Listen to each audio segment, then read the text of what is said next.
The world is this morning racing to India's aid. Life-saving supplies on the way from Australia, the US, Canada and Russia as COVID cases and deaths spiral out of control.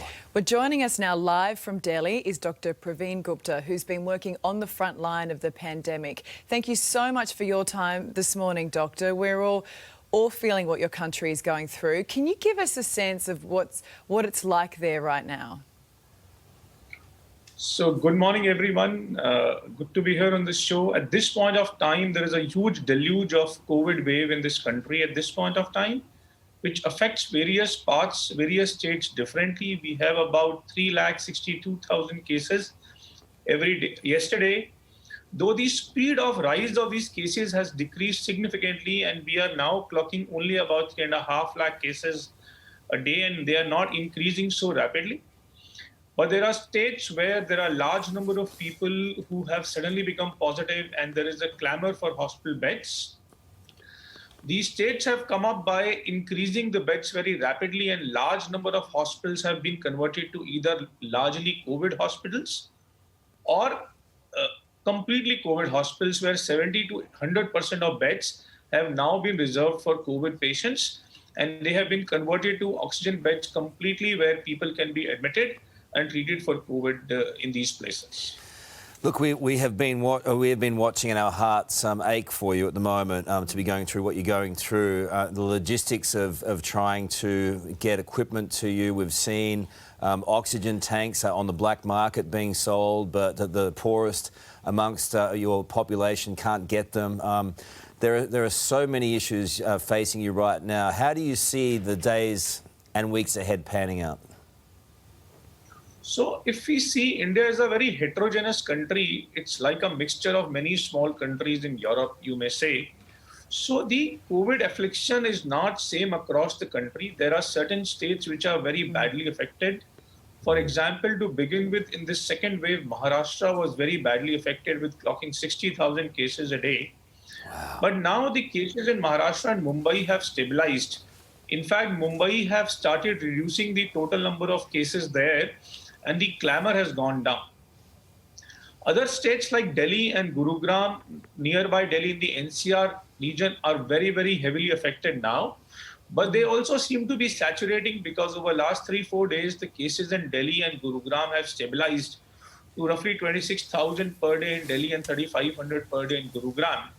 And in my opinion, since large number of population either already has the disease in these places or is partly protected by vaccination, I see that in a week's time, many of these states will start resolving cases or reducing number of cases. And in some states, by a week, the number of cases will start falling, though may continue to rise in some other states over next 1 to 2 weeks, actually. And the whole country may stabilize in 2 to 3 weeks at this point of time. Okay, so the way you're talking there, you're thinking that you'll probably hit the peak of this in the next week or two, and then you'll start to get on top of it. Just talking about the fact of so many people in your country have already had COVID or currently have it, do you think herd immunity is something that India is now looking at? So if we look at the sero surveys from places like Delhi, we have about 30% people to 40% people which are being reported positive. And if you apply it with the vaccination, which from 1st of May, whole of this country will start getting vaccinated at a very rapid rate, because people above 18 can actually have vaccine in a public-private partnership model, where even the private sector would start vaccinating people very, very strongly and heavily. It is possible that large parts of this country will have herd immunity, and they would start becoming resistant to further COVID waves, actually. You know, I can't imagine the logistics of vaccinating India. We're having trouble enough in Australia right now with vaccinations and getting it out to our population, but that in itself presents all sorts of logistical problems.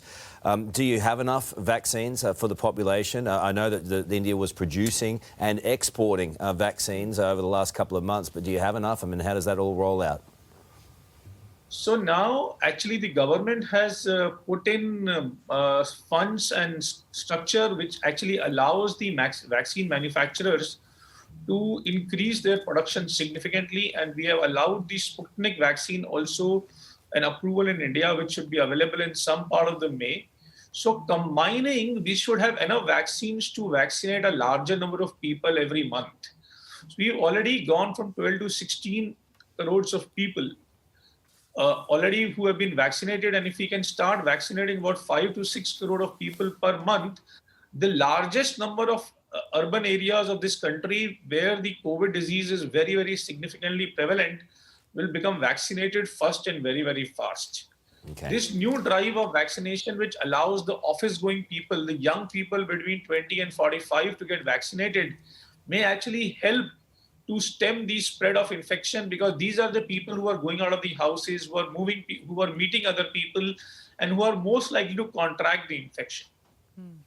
Well, Doctor, thank you so much for joining us this morning. We know the situation is grim, but you have sort of been the first to provide a little bit of hope that perhaps the peak is not far away and that India can get on top of this latest outbreak. Thank you so much and good luck. We appreciate it. Thank you so much for having me here.